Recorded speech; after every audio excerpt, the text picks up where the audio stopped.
Yeah. All right, UG, how you what? Oh, it's good, man. Appreciate you having me here. Yes, sir. You know, How's your day been?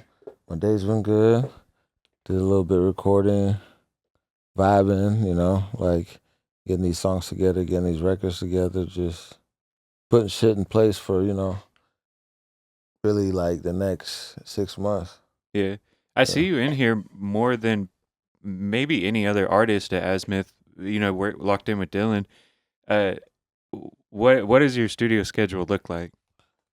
Honestly, my studio like it's not even really set, cause I'll just call Dylan. And I'll just be like, man, hey man, like I need some, 2 hours, 4 hours.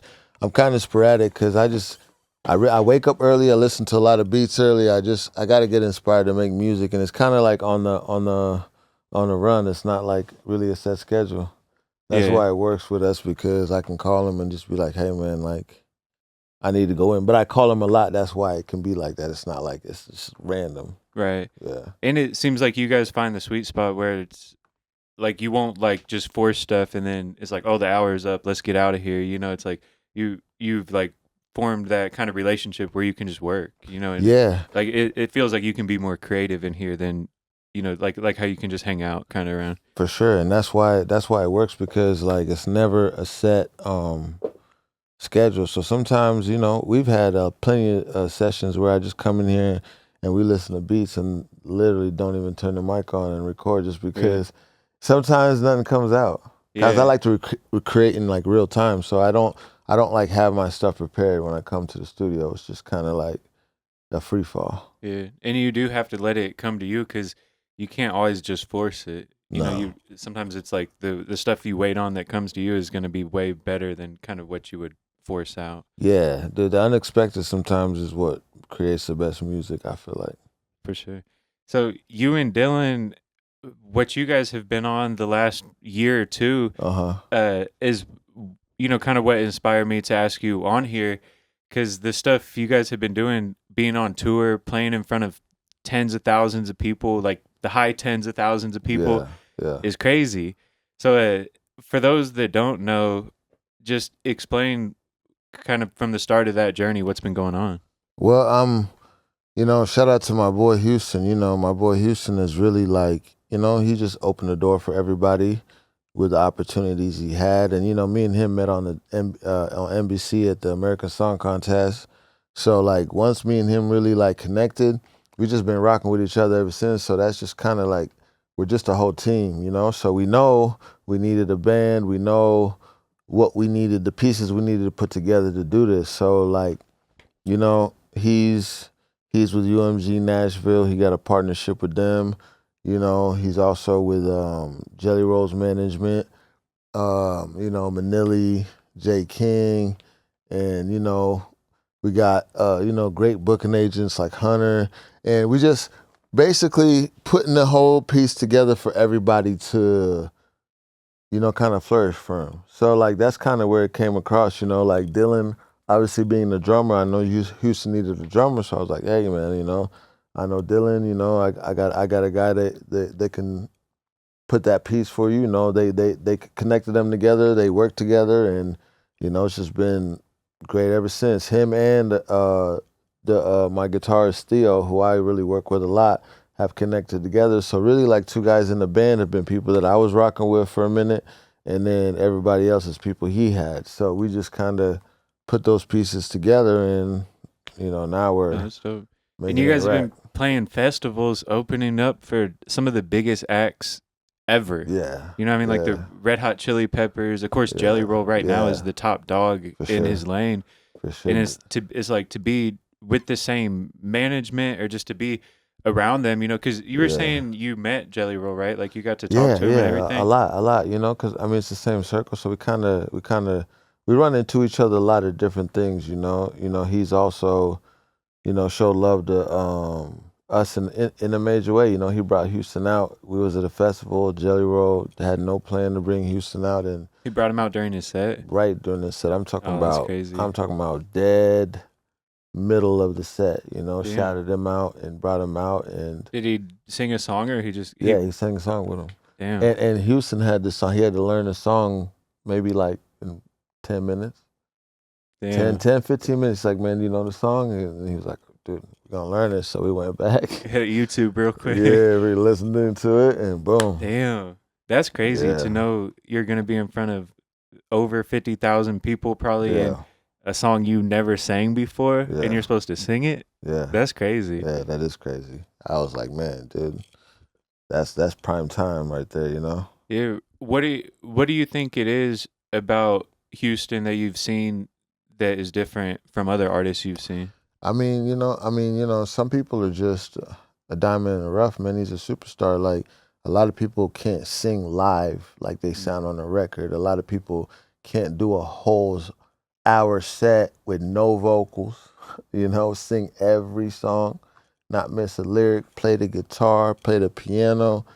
I mean, there's really, you got players that can play every position. And then you got players that are just certain position players. You can play every position on the field, and that's kind of the full total package of everything you need. Yeah. So, what do you think has been the most beneficial? Because you've been to the shows, but you've also made connections with the biggest label in the world, UMG. Mm-hmm. You've been in those songwriting rooms that you were saying. Mm-hmm. What do you think has been sort of the best learning experience for you out of those different things? I mean, the biggest thing, we're all like, you engineer, you got your talent. You're very comfortable with your talent. If you was about to be around in a room with every engineer in the industry, you'd feel confident about yourself.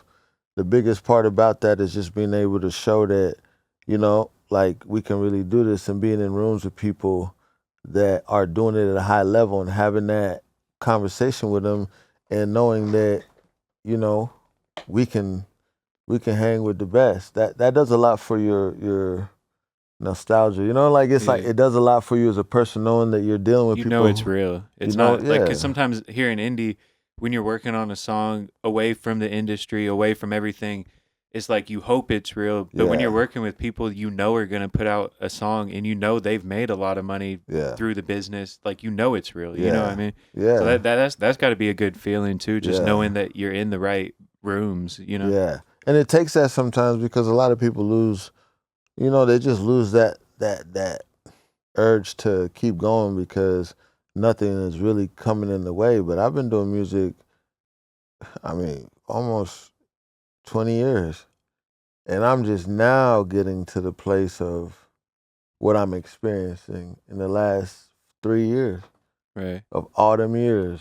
Yeah. And if you look at somebody like Jelly Roll, he's not the Jelly Roll people know now. He wasn't that overnight. He was for tens of years too. He would be coming through here rapping, you know, and it takes 10 years to be an overnight success. For sure. And I think the biggest adjustment to when people are growing, like in that 20 years, you got to adjust and you got to change with time. You got to evolve yourself. Yeah. So that's where people sometimes who you can evolve be doing it for a long time and don't get nowhere because they're not getting better each step of the way. Mm-hmm. Yeah. That's really it. So with all those experiences, being around some of the biggest artists, being around some of the biggest songwriters and stuff, what advice could you give to Indianapolis artists that haven't had any of those experiences yet? The biggest advice I would give to Indianapolis artists to me is patience, right? So like I was an entrepreneur first before I was an artist. Are they working? Yeah, I just want to. I just had a weird. Yeah. So I'm an entrepreneur first before I was an artist. So what I suggest to a lot of artists is finding financial freedom, because in this day and age, you got to be able to have passive income that can make you not chase the bag just to get a record deal. Like I have never been chasing a record deal because I got my own. I'm an entrepreneur first. I have a construction company. It's called Fair and Square. Like I build homes, I remodel homes. I do development. I'm in real estate. So like music was never like I wasn't chasing the bag, right? Mm-hmm. So if artists can just learn in this day and age, especially right now, to get themselves financially free, the journey from music won't be as terrible. Yeah, I know what you mean, because you're free to do what you want. Yes. You know, you're not doing it just because you think you have to do it a certain Yes. way to get views or Yes. something. Yes. You're finding you have the time to be like, what do I want to do? Yes. You know, Yes. and that is huge because you can see through that. You know, like you can tell when an artist isn't confident in the booth, or you can tell it's just like a weird feeling about it. You know, with compared to something that's authentic and like their heart's in it or whatever. It's just kind of a different feeling that comes from the finished product. You know? And that's a fact. And a lot of stuff that died down is artist development. You know, like artist development kind of went away with all the access people have now. So that's why I say when you can do what you want to do and you have that freedom, you can develop yourself and find out who you want to be as an artist and really like work on your fan base, because a fan base doesn't come overnight. And we're talking about real fans that when you drop a shirt, when you drop anything, they're going to buy it. They're going to, you know, like it's a business. You're creating your customers. It's the same process. Yeah. And being an entrepreneur first, having that business mindset to understand the business as an artist, that's like the most important thing, because like you said, it literally is a business, and most people think of it as like an art thing. Yeah. Special delivery. Oh shit. We good. But it's all good. You can put it over there. Yeah. Yeah. But yeah, like we were saying, it literally is a business at the end of the day, and if you don't understand that business, you're always gonna have like these misconceptions of like thinking all you have to do is make a hit song and like it'll market itself for like the fans will find me, which it just that's just not how it works. That's not how any business works, let alone like a competitive one like music, you know. And even when people get in the business, try to point that mic more at you. It kind of moves. Even when people get in the business and they don't really understand, like when you're going on tour and you want to put on a show, you know, there's a budget for the show. So like you got a band, you got all that, you know, there's rooms, there's food, there's the sound. You know, you might get $10,000, but you got a whole band, you got a whole situation. You got to invest back into it. So it still all takes money. It ain't what it always seems. But if you stick to it, you keep on building it at a bigger pace, then you can really, you know, come out on top at the end. But a lot of that stuff is investing back into it. That's why I tell people, like, make sure you got other resources of money coming in. Yeah, you have to build all those revenue streams to make all the pennies add up. Yeah, because you don't want to be just dependent on one thing. But no, that's what I try to stress on the channel too, is just understanding the business. You know, whether it's Spotify or just once you get the song, what are you gonna do with it? Yeah. So for somebody like that, especially someone that comes in here, they have talent. You know, because a lot of people have talent. Yeah. What would be your recommendation of what to do with that awesome song that they just cooked up, but they don't really have a game plan of what to do with it? Well, honestly, at this point in time, really, you know, networking is really important, and just put out music, because, you know, I was just putting out music. It doesn't matter if your song has 30 views, 100,000 views. There's people that really search for talent, and there's a lot of opportunities out there if you're staying active. You just got to be active. You got to really be putting out things, getting out to the places you need to get out to. And the most important thing is sometimes you got to get big outside and come back, but you still got to work inside at the same time. But like, you mean like outside of your city? Yes. Yeah. Because, you know, somebody who sees you every day at the gas station, somebody who is around you, grew up with you, might not look at you the same way that they won't. You know? Yeah, they'll always see you as, you know, you worked at McDonald's with me. Yeah. You're a McDonald's guy. You're not a rapper. You know what I mean? We talk about that a lot on this podcast, because that's like the psychology of it. You know? Yeah. People want to see other people fucking with the product before they fuck with it. Yeah. You know what I mean? Like just when it comes to business or selling anything. Facts. They want that reputation of like, this is fire, you know. Then it makes it, then everybody that you knew, once they see you out of the state getting streams, getting love, then they'll be like, I always loved him. I loved him since McDonald's, you know what I mean? Instead of like you know, like, because they have to see that you are a rapper, see Yeah. that other people are hopping on, then they're like, oh, I've always known him. You know what I Yeah. mean? Yeah, 'Cause- that's true. And you know what? But you know, you can't. That's the thing. You can't really, you know, judge people for that. But at the same time, right. that's why I always speak in this music business, entrepreneurship, and being able to financially take care of your life, your family, your situation, and do music. You can flourish a lot more than chasing a bag for music, because there's really no money in this until you get to a certain percent. Yeah, most artists don't make anything. I mean, think about it. Most it's the artist brings the name, and then the name brings the brand. You know, you get a big name, then you start getting them brands coming in. You start getting them endorsements. You start getting them sponsorships. You start doing all that. So once you get 1 million followers, you can monetize it a million ways. yeah. But it's the question of like, how do you get people's attention to Yeah. get the initial spark? You know, And honestly, bringing back to the question you said to me when you said the 1 million followers things, it's really a numbers game, right? Because if you have 100,000 people spending $100 with you a month, 10 do the million. numbers. All right. Yeah. You have 3,000 people spending $100 with you a month. That's What'd you say? 300 people spending $100 with you a month. 300 people, that'd be 30,000.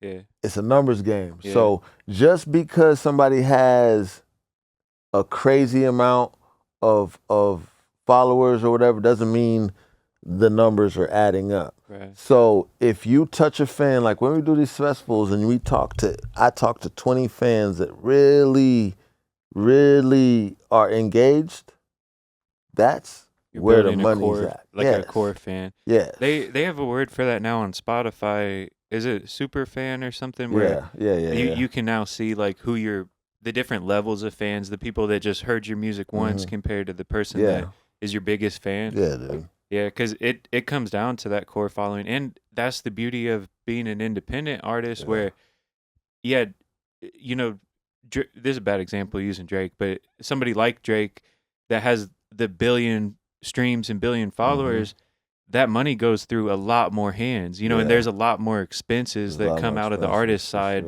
than what sort of like Russ would have. You know what I mean? I mean, that's a bad example too, because Russ, you know, spends a lot of money. He's a big act too. But I mean, no, that's a great. But what I'm talking about, when you compare Russ to Drake, Russ is making a lot maybe of more money. of the catalog. Yeah, like, so you got to think. That was a great example.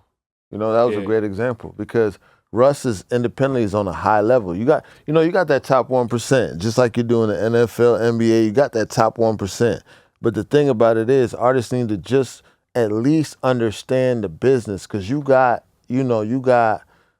big companies, but you also got smaller companies that are still making great money. They could be a smaller company could still be more profitable, because at the end of the day, it comes down to how much are you profiting? What's the net income? Yeah, here, your numbers, exactly. Yeah. So as an artist, even if the world doesn't know you, but you're doing $500,000 a year, or you're doing $250,000 a year, doesn't mean you're not eating. Especially if you're keeping a great percentage of them numbers, you're good. Like, this is a business, you know. While you're doing it, the independent route, you will be growing your numbers. You know, like, because you're not gonna make 200K off your music throughout the year if you're not like actively growing too. You know, so it's like you're getting paid to grow instead of like just waiting on the lotto ticket of like going viral or something. Exactly, because the more money you make, more money, more problems, the more taxes you're paying. The IRS is paying attention to you.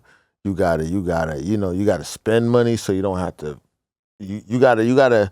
You know, when you're making more money, at the end of the year, your CPA might be like, "Hey, I need you to spend $300,000, or you're gonna pay that to the." You know what I'm saying? Like, so it's not always bad to stay small, because sometimes people get too big too fast.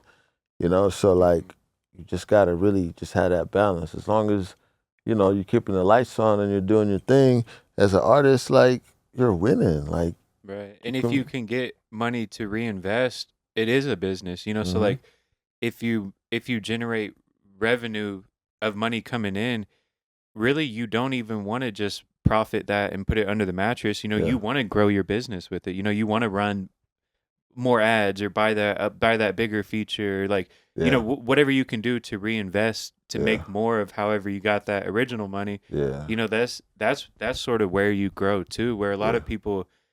d- a lot of people never get the revenue coming in to reinvest. Yeah. But even when they do, it's like it's hard to not touch that money, especially when you don't see any Yeah. return from your music for Yeah. so long. And then you Yeah. finally see a little bit coming in. It's hard to not be like, oh, I made that money. It's in my pocket. Exactly. Where really your business made that money, but it still needs to be in that Yeah. business, you know? It's like that check to check kind of situation, you know.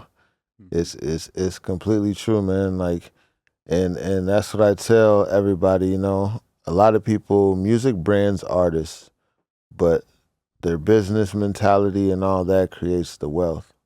Yeah. Yeah. Because otherwise it is like a hobby instead of a business, you know? Hmm. Is if it's it's cool to do music in general, but if your goal is to be like a professional artist or make it your job, you have Hmm. to understand that business. You have to understand it. Yeah.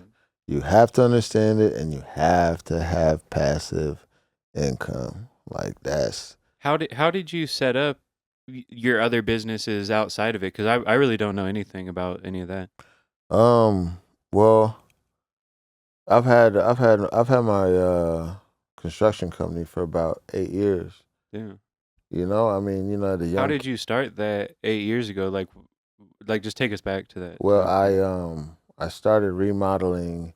I got a house and then started remodeling it. You know, just remodeling it with me and another guy I knew, and as that became as we started doing it, I'm like, man, like this seems like it could be a business situation. Because then I was working in a warehouse. I was doing all these jobs that I just completely hated. And I was like, man, maybe I should just start like a, remodeling slash landscaping company. And then I started doing that. And then as I started doing that, I started out with a landscaping company, like mowing, doing mulch, like Hmm. all the simple stuff, got a truck, a trailer, that kind of situation. And then as I started you know, working in my community because I played football. I knew everybody in my community, so I could like kind of like get business through that. It started being like, hey, do you know somebody that can frame porches? Do you know somebody that can do concrete? Do you know somebody that does roofs? And I'm like, man, like, and I started learning about general contracting and being a general contractor. And I had all these people to do work because we were all doing work together. Yeah. And I just put that plan together and just built it like that. And then started getting work and keeping my guys busy, and then from there, that's really how it started. That's dope. Yeah, No, that's real. yeah, And it's even that is like it sounds like you understood the business. You were already kind of in it to where you knew people that could help mhm, you. You know what I mean? And mhm. then just knowing you can do it is, that's awesome for real. Well, like the structure of business, really, bro. Like like if you have people, I go by the motto of surround yourself with with people that are great at what they do. Don't be the person that's great at everything. Specialization or whatever. Yeah, I would rather have people around me that are great at what they do and I'm great at what I do and Hmm. not have to worry about all that other stuff I'm not great at. Yeah. You know? No, that's true. And even as an artist, it's cool. Certain artists like Russ or whoever make it sound like they do it all themselves, but at the end of the day, they still need a team too. You don't, Hmm. because you want that. You'll get way more done than you can fit in your 24 hours if you Way build a more, good team. way more. Way more. And it's Yeah. and even in the music business, like, but there's some people, it depends on the talent you got. If you're somebody that can make beats, you can record, you can mix, you can do all that. Bravo to you. Like you don't need that. You got more dynamics. Like if you were an artist or whatever you was doing, you can get on the board, record somebody yourself. You can mix it. All the Right.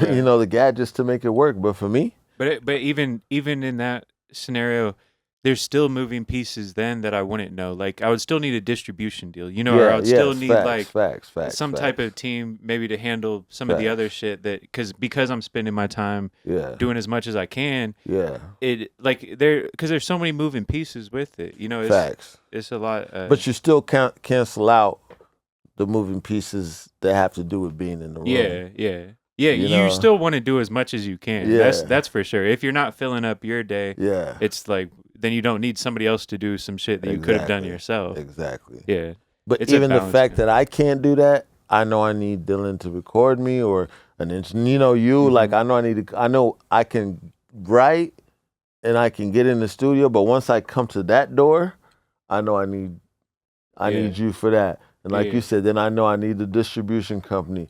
Then I know I need the creative guy for the pictures. The if I don't lawyer, take the whatever. lawyer, Yeah. all my paper, exactly. As long as you put people in positions that you can't fill, you'll be successful and you'll get to the doors you need to get to if you're talented. You have to have it first of all. Yeah. No, that's true. Because as much as you understand the business, you don't want to be selling a crappy product. Yes. You know, so yes. And when it comes to running ads, you will for sure waste money if your ad's not worth watching. Yeah. You know, if you're trying to run ads on a content that didn't do good organically, yeah, people are just gonna try to not see it. You know, exactly, for sure. So for sure. that I feel like that's a lot of good kind of business advice in there. But take us back to the show you were on. What was it called? Songwriters of America? It was American Song. It was American Song Contest. American Song Contest. Yes. Yeah. And you represented the whole state of Indiana, right? Mm-hmm. So how did that even happen? Because I remember, you know, just being here and hearing about it. That was like an exciting buzz. You know, it was like, oh shit, we got one on the map. You know. Well, at the time I was doing it, I was just putting out music, you know, and I started getting messages and calls and emails from this guy that was like, man, hey, I need to talk to you. I have an opportunity for you. And I'm like, you know, because at that time I was just thinking this was a whole bunch of BS, you know. So when that happened, I ignored it. But then I would start posting pictures with certain people, even Dylan, like they would message everybody. I'd post them like they got a hold of my mom, my sister. I'm like, this must be something, you know. They were saying we want you on a show.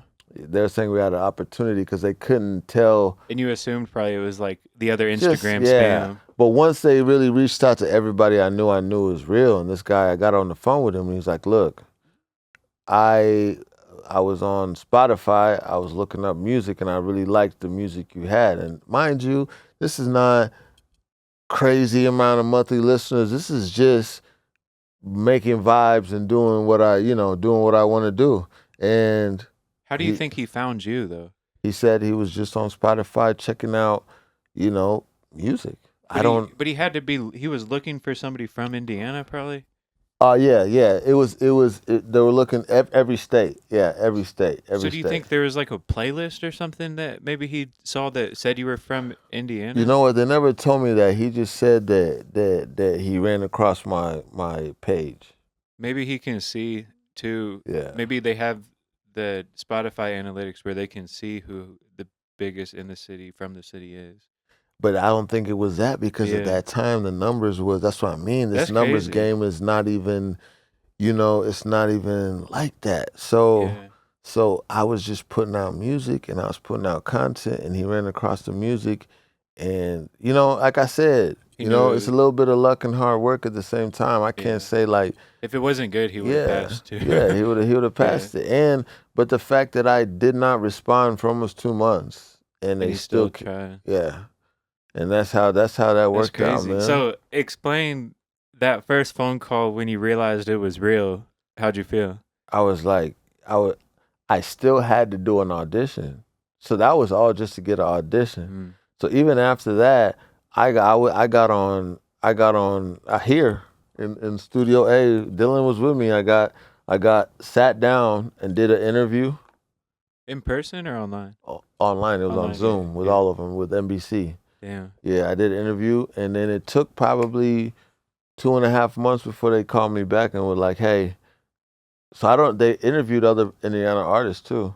I don't know who or who they reached out to, But that's how that happened. And then they called me back 2.5 months later, and they're like, you know what? We want you to represent Indiana. Yeah. And 2.5 months is a long time. You probably I thought it was over. yeah. I thought it was not even a thing because they weren't like communicating with you, like letting you know what That's was crazy. up. Yeah. But when you got that call saying you got it, that was probably a good day, right? I was here again. Yeah. I was here again, and I got that call, and then I was like, man, this is real. And then when we started doing all the Zoom calls, then all the because that was kind of COVID, right? That was around it was COVID area, yeah, dude. They spent over $200,000 on just my stage. I got to be like, I want a car on stage. I want this many people. I want my stage like this. I want that pyro. I want.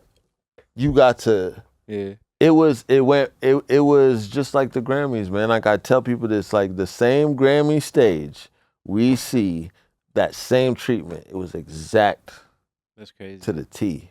How That's it was. Crazy. If I had a band and everybody, they would have brought all the band. I could have done whatever I wanted.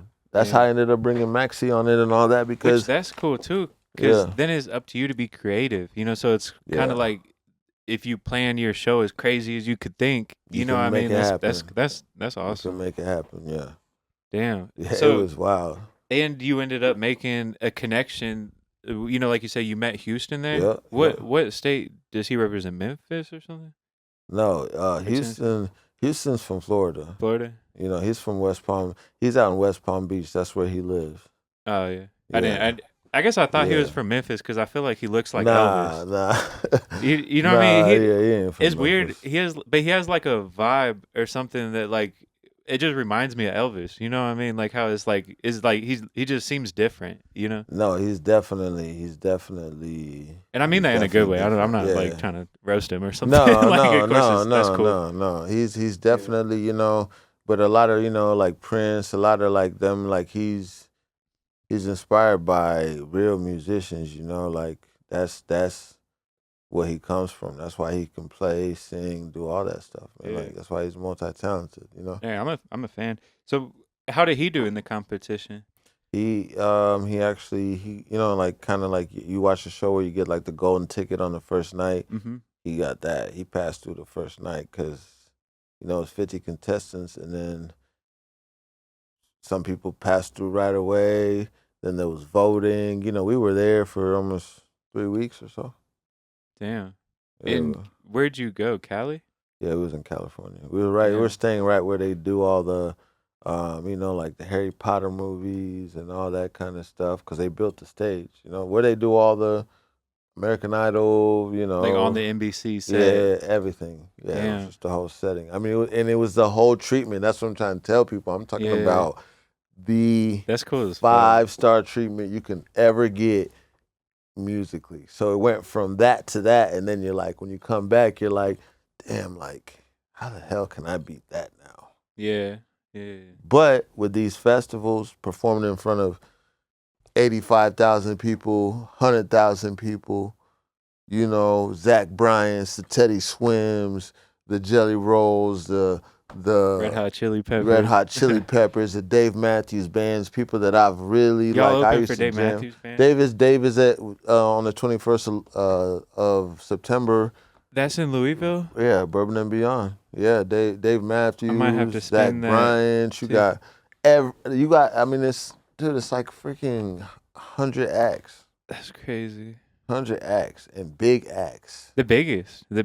And, especially somebody like Dave Matthews, they've been around so long, it's like, it might not be on the Gen Z mainstream mind, but when he comes here, bro, he sells the fuck out more than almost any other artist, which is, dude. He doesn't have to like promote, you know what I mean? Dude. It's crazy. Yes, dude. And just in Louisville, us going to Louisville and just, Houston. When I go down to Louisville with him, it's just huge. When I go down to Nashville, my bad, not Louisville. Louisville's where the show's at.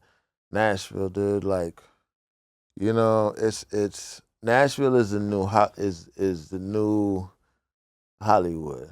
I don't want to say that in a bad way, but like if you want to, everybody is not in to Cali no more to make music. Yeah, everybody migrated.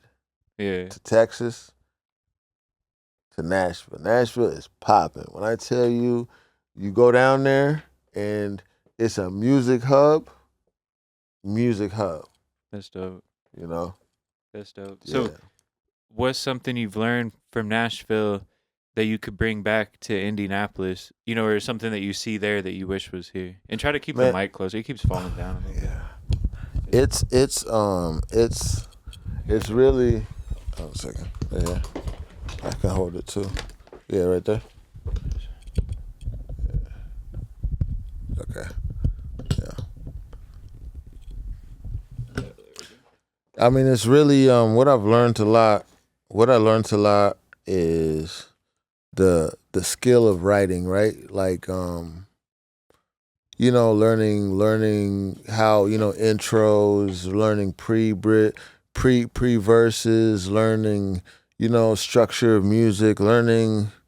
It's really an art to this, and a lot of people don't know that when you make music, when you make hit records. Like it's a formula. It's a formula to the T. So I'm talking about to the T. Let's break it down, because that is one of the reasons I asked you on here too, is the conversation we were having out back about that. How could you best describe the formula to somebody here in Indy that has never heard of that? Music is, you only have a certain time span to impress the ear, right? A lot of people will just go in there, you know, in the studio and just, you know, they might have an intro that takes 10, 15 seconds. Well, guess what? You done lost the listener on that. Can't get on the radio with that. You have a song that's over 3 minutes. Usually that's too much. Under 3 minutes is what you really need. You want high playback. You know, yes. A lot of people be doing 16s. You really only need an 8. You know what I mean? Unless it's real hip hop shit, like real like hip hop music, that there's no structure to that. But when you're getting into the wave of making songs for radio and like doing certain records, there's a formula to doing those records. And there's a time span, there's everything, there's keys, there's tempos, there's, you know, everything, there's club tempos, there's all kinds of, depending on the style of music you're making, there's structures within that style that you got to stick to. So for somebody here that makes, you know, they go hook, verse, how can they improve their formula or their song structure? I mean, the best thing that I could tell people when you're trying to make a song, even just to start off, you need a catch, you know? Like you need that catchphrase up front. Don't wait till the third. Well, no, I'm talking about like, okay, if we have a whiteboard right now, me and you're making songs. You know, the story of the life I live. It was all what I thought it was supposed to be, like a catchphrase for your record, right? Mm-hmm. When you start making a record, just thinking of, okay, what is this song about? What am I trying to do? Where am I trying to take it to? Where is it gonna drop at? Where it comes into the hook? What's my pre-explaining where I'm coming into my hook or my pre-bridge? Like things like that. You know what I mean? Like, yeah. And we talked about it out there, how you were saying like the first verse or that pre-chorus in a way is like to give that setting. You know, you say like where you're at, what's going on, and you're building like the setting of the story, and then the hook is like the action or something. Yes, exactly. And I listened to music at that day when I was out of here, and I was like, holy shit, it's like all these songs are like the first verse is like, I was here, I was doing this, and then the hook is like, and then I came here, you know, then this is where we're at. Yeah. Exactly. And that's how it really is. That's how it is. Like, and it makes sense too, just when you think of like processing a song or a movie, you have to kind of build the setting before you get in, before you care about the character. You know what I mean? Yeah, 100%. And I mean, you described it even better than I was thinking in my head to say. That's exactly how it goes. Yeah. Exactly what you said is exactly how you have to visually see words. Like paint the picture. Yes. Yes. No, that's real. And a lot of people, producers included, you know, will overcomplicate music where you do hear when it comes to radio songs or popular music in general, or just what the human brain has developed to hear Yeah. as good music, sometimes it is like the magic four chords, you know, where it's not crazy all over the place or whatever. It's like certain chords resolve into others. That's why they're in the same key and stuff, you know, and like it's almost the simpler the better. You know, once you get out of your own way and stop like being like, oh, I need to add like 5 other melodies just because I can as a producer. It's like really you want to keep it like raw that you just give something for the artist to be the sauce on, you know? For sure. And I don't know if anybody's ever looked up that video of Ed Sheeran. Ed Sheeran plays Like, all the hit songs with 4 chords. In 4 chords and sings them all, and it's all the same chords. Now that's when you're playing that game. There's a lot of and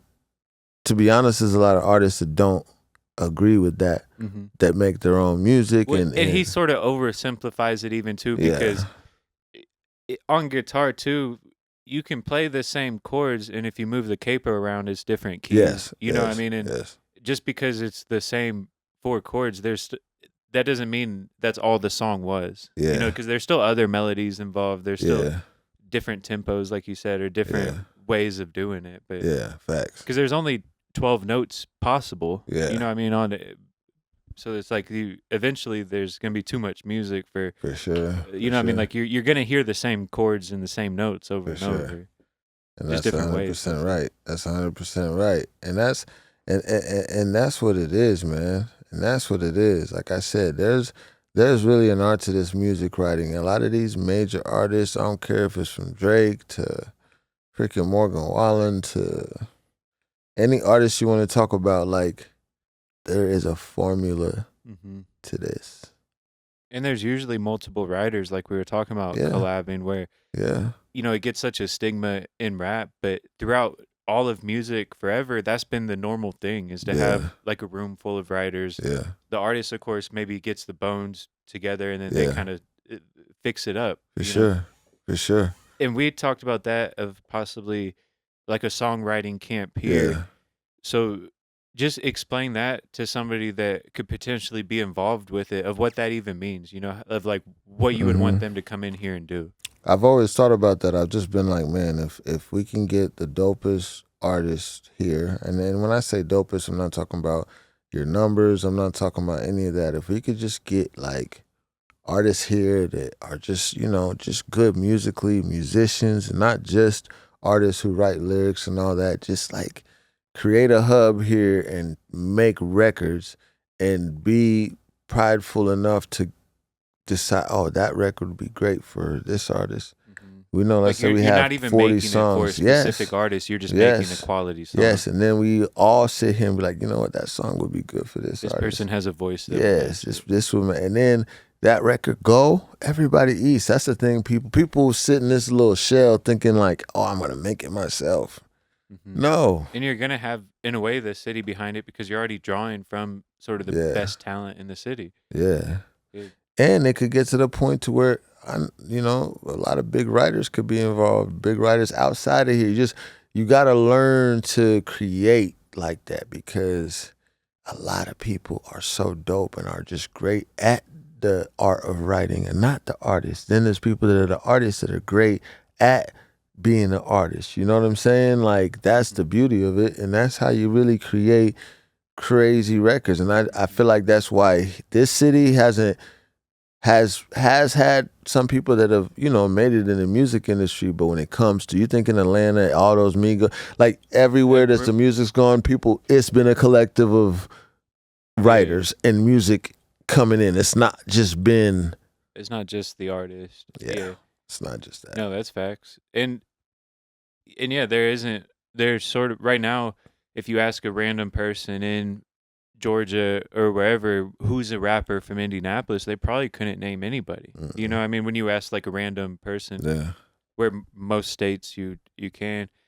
But I think that's a great idea. And like you were saying, you could have different vibes at the same time, where we have a producer making a beat, working with 4 songwriters, and here in the other room we got a different vibe going on, but the same collaboration and things. Yes. I mean, those are the writers' camps. Writers' camps is you got this studio, you got different writers in this studio, you got different writers in Studio B, Studio A, Studio C might be the producers make, or you know, the producers might be making beats here or even out in the open right there. And then you got different people recording here. Then it's like everybody's jumping room to room. You're switching up the writing situation. You're like, it's a camp. It's like when you go to like AAU, you go to, it's a camp. It's a straight up music camp. And the records that come out of that are amazing because they're so different because it's a collective.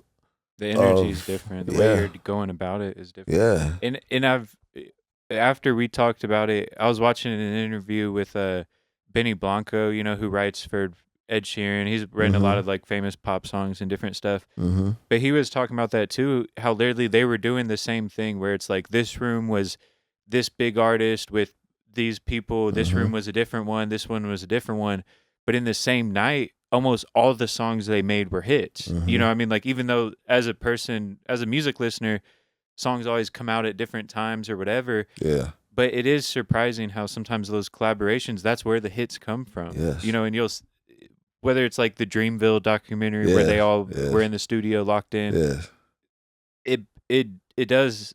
Like, you can make a lot of hit songs in one night. You know, they last forever. I mean, think about that. You know, in this city, there's not been a big writing camp where all dope artists, and I'm talking about all ego aside, everybody that's dope, that has held it down for the city, that's done something, all in the same room, if it's possible to make it work in the same environment and creating from that perspective. And not document it, maybe, you know, make like a vlog where you're showcasing all this too. For sure. So how does it work though? If I'm the producer and I have 4 songwriters trying to write a song to my beat, are they just like screaming over each other, or do you go like who has the best idea, or like do you go like person to person, like what could you do to make this better? Man, that's another thing. You have to learn how to move in a room, right? So some people maybe can't do things like that, but you learn as you go. If I'm in a room with 10 writers, you got to know when this guy is saying something, you're not trying to overtalk him, or when it's your time to speak, it's a feel for the game. You got to know. Or if the vibe of the song is going in this direction, you don't want to just yank it over here if you're the only one. Because if you're invited and you're in the room, you're meant to be there. So everybody going to listen. You just don't want the people in there that weren't even supposed to be in the freaking room. That's what ruins the whole vibe, you know? And you want to offer up the gems. You don't want to just talk to talk. You know what I mean? You want to make sure what you say is what's needed, not just because you didn't say anything yet. You know? And the good thing about being in that room is letting everybody knowing that you want to get. Like, if I'm in a room and you're sitting there, what do you think, man? What do you think about this? What you know? Yeah, like you incorporate everybody. Yeah, you incorporate everybody, you know? Especially if you set the thing up. Because everybody's going to know they're coming. They're going to be looking to you to kind of lead the session. I think we should for sure do that, you know, because It'd be crazy. Yeah, like there's people, you know, like me and Dylan, if we're engineering it or whatever, we know a ton of artists. And like if we pick the highest quality artists that we know, even if like the city doesn't know them or whatever, but we know like they're a really good songwriter. Their lyrics are great. You know what I mean? Because you have a rapport with certain artists that I don't have a rapport with, or Dylan doesn't have a rapport. And same thing, but if we all hit up, we know the calls we can make and be like, look, this is what we need to do. It takes a collective, and that's what I'm saying. That's what other cities do and other people do. When I went to Nashville and everybody's writing, everybody knows each other. People popping, they're like, oh, they were probably in a session with 5 different other people last week, you know, and they're probably going to a different session. They're going to see the same people they were here. It was 20 writers that walked through in 3 days, 4 days, and we're just sitting there, and they're just coming in, writing. We did, you know, 11 to 3. 3 to 7, 11 to 3, 3 to 7. It was different blocks of people each time. And just to flex for the songwriters, a lot of people underestimate the bag songwriters get. But you were saying like they were pulling up in cool whips and Bro, everything, right? yes, I'm talking about people that are making money. Yeah, because the songwriters maintain usually more royalties than if you're just performing the song. Yeah, and that's what people don't understand. I mean, some people love to live that life. Imagine if you just would do 5, 6 sessions a day. You don't got to go on tour for freaking 6 months, 3 weeks at a time. I can still go to the store without You can getting still go bothered, to the you know? store, but you get your money Yeah, up front. You get your publishing. Yeah. You get to put your account number in, and it just drops right in every quarter or whatever it's doing. for life, because Yeah, with the royalty bag, it's a long-term thing. Yeah. And royalty music bag, doesn't die. upfront money bag. Yeah. You know what I'm saying? When it's like a writing camp like that, they're not. Is the label or somebody? Are they paying them to be there, or do they expect just royalties? It's dependent on the back end? if it's put up by the label. If it's all scenarios. If it's homies, It's not if always it's one, just I'm freaking cool with this writer. I've got freaking 10 number ones with this person. They're not worried about that.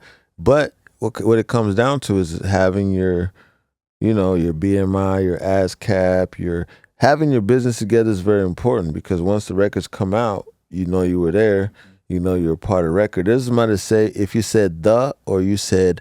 It's the same thing. Yeah. One lyric, one melody, one catchphrase, Contribution. one, you still get your money. Yeah. No, that's true. And if you don't have your BMI set up, it doesn't go back and find what It just you did sits in the it past. just sits. No, okay, so like you have to be registered yes. for the songs that come out. Yes. It doesn't. If you're not registered and the song comes out, you're missing out. Yes, but your money's sitting in space. Like once you claim it, yeah, because they're gonna take your name down and everything, but if there's nothing attached to that, then your money's in space, because they can't claim your money. As long as once the songs come out, you're even if you're not registered to nothing, but your name is on that for a certain percentage, that money's just sitting there.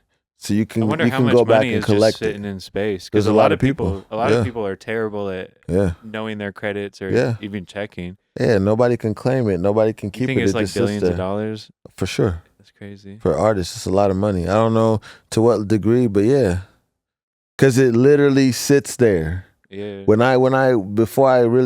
I've had a lot of money collected from most songs. artists don't know about BMI. They don't know, like, if you get 1 million streams, it's paying your distro kid, but it's also paying these other royalties, performance royalties to your songwriting stuff. Dude, if your song is registered and your song plays at a freaking club in a random spot, Any public through place. a DJ that has the right equipment, that's all registering. Yeah, because businesses, even restaurants and stuff, they pay BMI every year to play popular music. Even hole in the wall bars where they put the money in and they Any pick a public song place and all is that shit. supposed Yeah. Yeah. No, that's real. So I usually ask, who your top 5 Indianapolis artists are, just to kind of shine a light on artists doing their thing here. But let me ask it this way. Who's your top 5 to be in that songwriting camp with you? If you could draft from the top artists here to come through that night. Man, see, the songwriting camp was writers, like straight writers, like writers that's wrote, like Save Me for Jelly Roll, writers that's wrote, like Hootie and the Blowfish, a lot of, like, I've been in the room with real writers. Yeah. So those are just writers. But, I mean, top artists would be easier. I would say, you know what? I would say, let me think. I would say rap wise, in the city, the music, the vibe that I like, and I think he's dope. I think Tragic is dope. I like listening to his music. I think he's seasoned. He's real seasoned at what he does.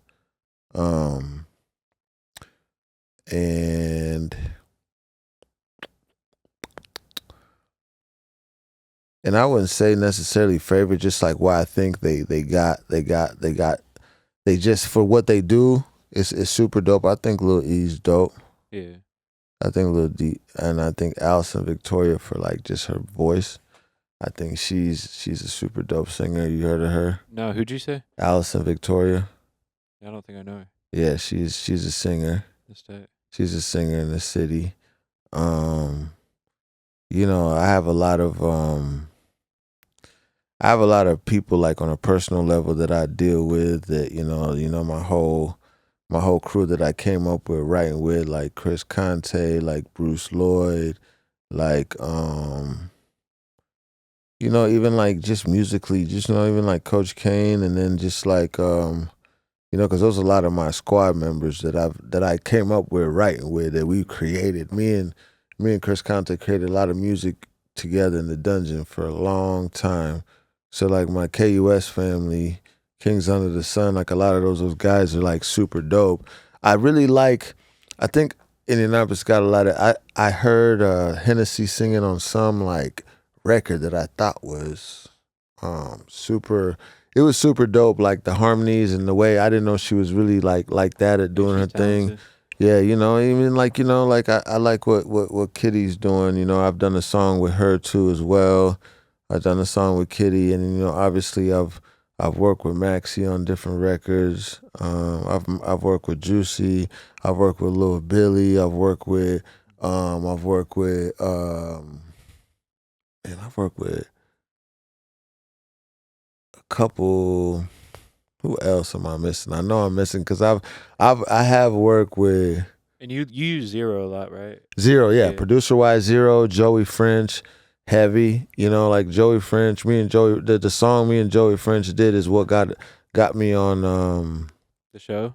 Mm-hmm. Yeah, that's what got me on the show. Swole, I've got records with Swole too. So I really support all artists here. Just some of them we just haven't connected, or we just don't know each other, or they don't know of me because I just took a different route. You know what I'm saying? But I mess with a lot of artists. And a lot of those artists you said, not only are they the top artists and talented, but they're a lot more chiller in the studio than somebody that just listens to their music would think. Yes. Kitty Red, for example, I've seen it where people are like surprised by how normal she is or how willing to collaborate. Yeah. We're like asking random people, how can I make this better? What do you think of this? Where it's like if you set that up, I feel like it would be way more than not of people that are willing to collaborate, and willing to make it work. And even like somebody like Lil E, who's like one of the top ones, he is one of the best songwriters too. There's like I see it in here at least where he's not just saying the first thing that comes to his mind. He's making sure it is what he wants to say and that he's saying it how he wants to say it. Like he'll say. We'll play the whole track, and for one punch in, he'll say the same line over and over until like it's like perfectly iced out. You know what I mean? Which is, but basically what I'm saying is, out of that group you mentioned, there are a lot of good songwriters, and like I feel like it could work. That would be an awesome. It definitely could work, and like when I say that, I know a lot of these artists. Like I've worked with bands, I've worked with Easton, a lot of artists in this city know me, and I know a lot of artists we've met on the road, but I haven't just been in the whole scene because I'm not from here. I moved here from East Africa. I was born in East Africa. I moved here. It's kind of like that dark horse thing. Like I'm here. I'm in the mix, and everybody everybody knows me when I see him. We're cool, and I just kind of, was from outside in, not from inside out. I moved here when I was about, about 8 years old. Yeah. I mean, I consider you an Indianapolis artist for sure. I don't think anybody's like, he was not from here, you know what I mean? Yeah, for sure. But I'm just saying born and raised. Yeah, I see I'm what not, you're saying. like from like really like born and raised here. But yeah. Did that give you a different perspective just in general? Being not just only from Indianapolis? Yeah, it's a different perspective and that's kind of how my music is, from making Afro to making like, I'm really a writer at heart and all, Afro to dabbling in the country to pop music to, rock feels to like all the different vibes of music. That's what I feel like, it's like that gumbo. I've always told people I just got that it's just that gumbo. It's a Yeah. mix of everything, you know. Yeah. So Yeah, and that's what keeps it fun too, because as an artist, you don't want to box yourself into only doing drill, and you can't yeah, do anything else yeah, because they know you for one thing. yeah, I think yeah. that's the only way to have fun with it, is to do what you Facts, want to do. facts. This is gonna sound fucking crazy if it's not true, but when you said that, that reminded me. Are you royalty in a way? Yeah, yeah. Can you speak on that? Yeah, my my mom's brother is the king of where I'm from. So he had my mom has a twin brother, and she's the only girl of all the boys. So yeah, I'm part of royalty. But he had like 5 boys or something. If I'd have been if he didn't have any boys, I'd have had to been next up. But Damn. yeah. I'm from East Africa. I'm from Uganda. I was born and raised in the city of Kampala. You know, so that's where a lot of my roots came from. That's wild. Yeah. So, what is that like? You know what I mean? Is it like when you say that, somebody here is going to just picture like coming to America, you know what I mean? Where it's like, Hmm. like you go there and it's like the, I mean, the it's like kingdom. that. It is like that. I mean, it's kind of similar to that. You know, like when people talk to you, they bow before you. Really? Yeah. I mean, it's a royalty situation. You know, it's respect because in Africa, you got a lot of divided. It's not like one person rules all. It's all divided with rulers. You know what I mean? Like, Like each area. yes, Yeah. it's all divided with rulers. It's not like, Is it's like their like own laws type of thing. Damn. So yeah, it was different, growing up in a royal family. It was different, that my mom was part of a royal family. That's how my dad met my mom. Like, he was in a band and they would come sing, and they sang it, like my mom's, like my mom's dad's events. And, that's how he met my mom. Like, crazy things like that. Just stories that I never knew that my mom told me about, how they met. Because he was in, in the streets of Africa just running around, and that wasn't supposed to happen that way. Yeah. He was in a band But too. that's interesting. He's a musician though, Yeah, because then yep. it's like that runs in the blood Yep. too. Yeah, he was the lead singer of his band, and they would do gigs, and that was a long time ago, but that's what they was doing. He was the lead singer of a band that played at a royal place, and he hooked up with the princess. Yeah. That's fucking crazy in a way too. You know what I mean?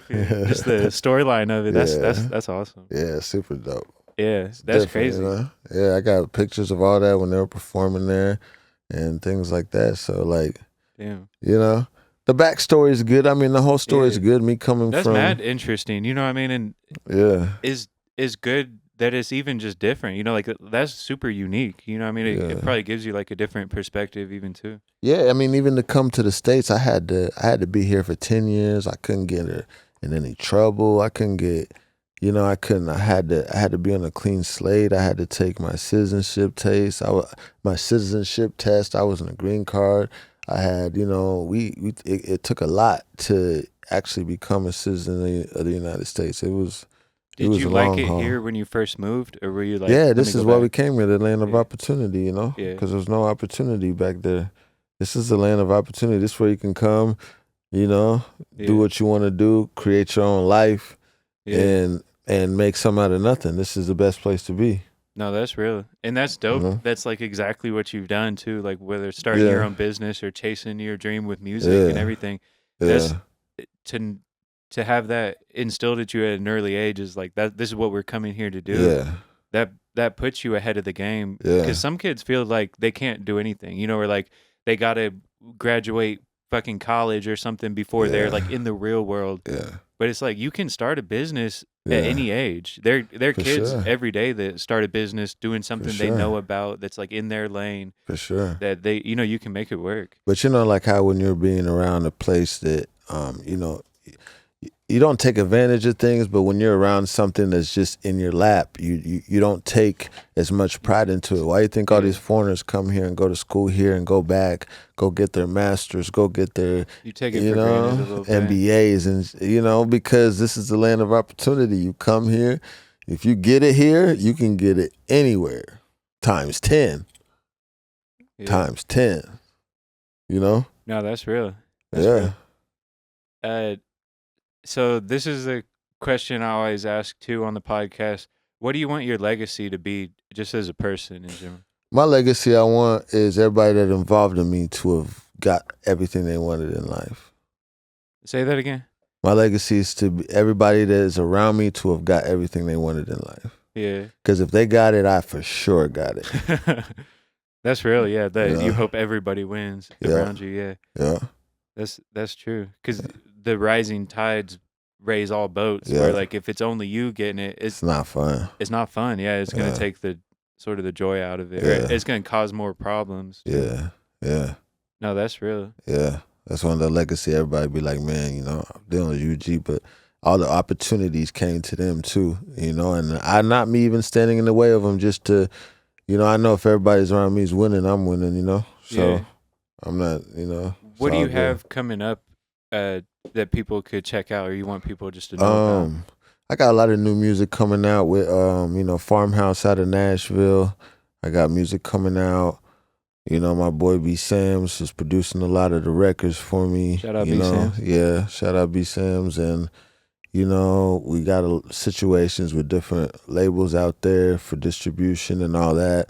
You know, and obviously I'm rocking with my boy Hueston. He's about to be, by next year, he'll be one of the biggest country superstars. Not even just country, just rock stars. He's about to be the next biggest thing. And obviously, you know, that's just my team. I'm just rocking with my team. So whatever comes out of that, comes out of that. And, you know, shit, we're big touring the world, just making music, you know, doing albums together, doing separate albums, doing different features, doing, you know, festivals, doing tours, like, you know, business adventures, you know, real estate. I want to do a lot of real estate stuff out here in Indianapolis. I want to build a lot of different things here, you know, just kind of just win.